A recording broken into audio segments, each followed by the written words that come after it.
Hi everybody and welcome back to our poetry writing unit. I hope you had a good time writing yesterday about feelings based on the poem that we read called Feeling Ill.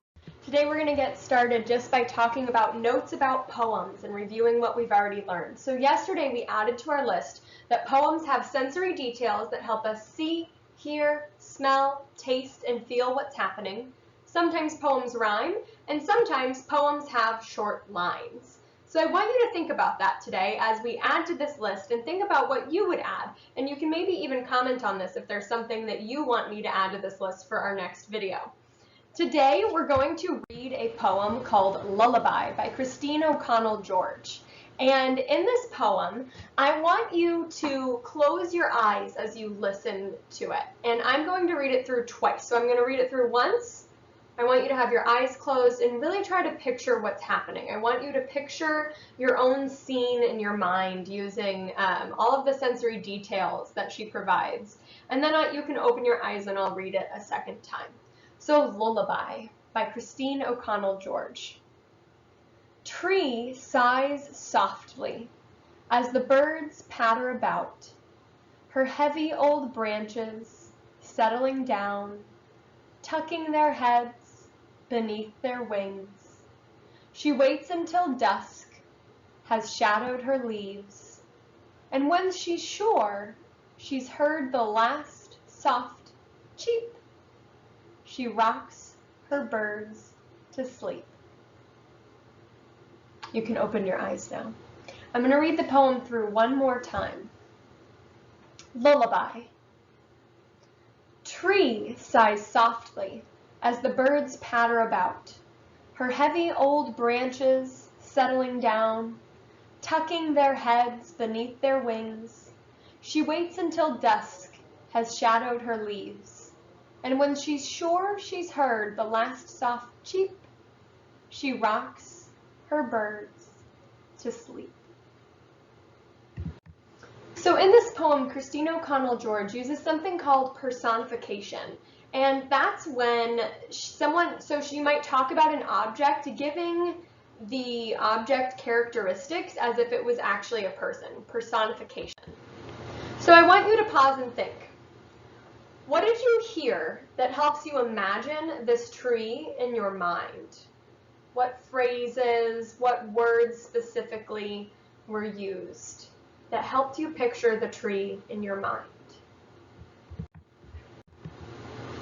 What examples of personification did you notice? What words does the poet use to write about the tree as if it were a person? I want you to pause again, looking at these questions, and try to think of the answers on your own before reading the bullet points. Some things that I noticed when I read through was that the author said things like, the tree sighs. Right? You don't really picture if you go and sit outside, maybe you do in your imagination, but you can't actually hear a tree go and sigh, right? So it's giving something that humans do and applying that to a tree.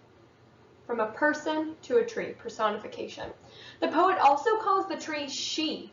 She could have called the tree he or they as well, but she gave the tree a gender, right? Like humans. And the poet also says that the tree rocks her birds to sleep. That was a really sweet image for me to picture in my mind, having like these big branches that were super lush and just kind of rocking the birds. I picture sweet little robins nested on a really comfortable branch, just picturing her really soothing as maybe swaying in the wind like a willow. There's a lot of different things that you can picture here. The next poem that we're going to read is called Lawnmower, and this author also uses personification. So I'm going to show it on the next slide, and I want you to follow along and look where the poet writes about the lawnmower as if it were a person. So I'm going to read the poem twice again, so the first time through, if you want to close your eyes and just think about it, that's totally okay. Lawnmower is by Valerie Worth. The lawnmower grinds its teeth over the grass, spitting out a thick green spray. Its head is too full of iron and oil to know what it throws away. The lawn's whole crop of chopped, soft, delicious green hay. I'll read it a second time. So if you want to open your eyes for this round and kind of search through the words for personification, you can do that. Lawnmower. The lawnmower grinds its teeth over the grass, spitting out a thick green spray.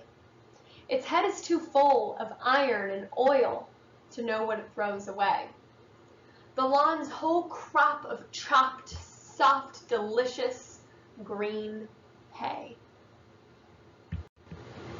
So here I'm going to have you pause and think again. Your two questions to consider are, 1, what examples of personification did you notice? And 2, what words did the poet use to write about the lawnmower as if it was a person? Some of these ideas, and of course you could have come up with many different ideas, but the two that I have on the slide are that the poet says the lawnmower has teeth and a head and that it spits. It's kind of funny to picture a lawnmower. The one that was on the slide was an old-fashioned lawnmower that is just by human power. There's no gasoline in the one that I put. But you can picture a bunch of different lawnmowers, and either way, it's funny to picture an object like that spitting something out. And it also says that the lawnmower doesn't know what it's going away. So it's giving the idea that the lawnmower can think for itself the way that people do. The word for that, again, is called personification. I have another pause and think for you. And this time, my question is, what sensory details do you notice in this poem that help you imagine what's happening? So go ahead and pause. Now again, there's a lot of different answers that you could have come up with. But for me, the words thick green spray really helped me picture what the grass looks like when a mower just spits it out. I picture it chopping it up and kind of spewing it out the other direction. And then at the end, the words soft and delicious help me imagine what the grass might feel and taste like. Now, I wouldn't really like to eat grass. I know I eat a lot of vegetables, but I don't really want to be munching on grass, but I love the way that she used the word soft and delicious. It makes it sound like it might actually taste good, at least to the lawnmower. So now we're going to get moving on with our quick write. So for this, I'm going to explain the slide, and then I'm going to have you pause on the screen to do your 5-minute quick write.